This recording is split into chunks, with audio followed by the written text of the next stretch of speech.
Pagkatapos nga namin kumain, naisipan ko agad mag-vlog. Kaso sa lapad ng likod ko parang hindi naman nakikita yung ginagawa ko. Kaya sabi ko sa anak ko, ilapit mo nga anak yung camera. Ipakita mo kung ano yung ginagawa ko. Ang kalat ko pala maghugas ng plato. Hindi nakaka-aesthetic. Kaya pinag-iisipan ko tuloy kung itutuloy ko tong vlog na to.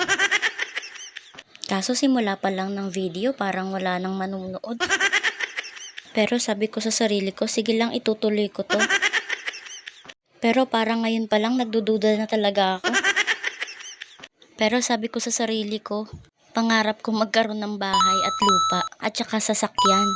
Kaso hanggang ngayon hindi pa na-monetize.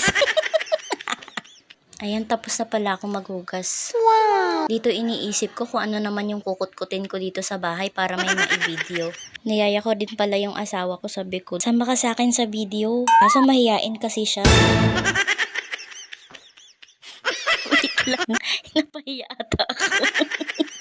Hindi ako na-inform, pambibigla yung gusto nito. Hindi, mahiyain po talaga yung asawa ko. Hindi niya kayang magsama-sama sa akin sa mga video. Ano lang po talaga yan. Wala yan. O siya, sige.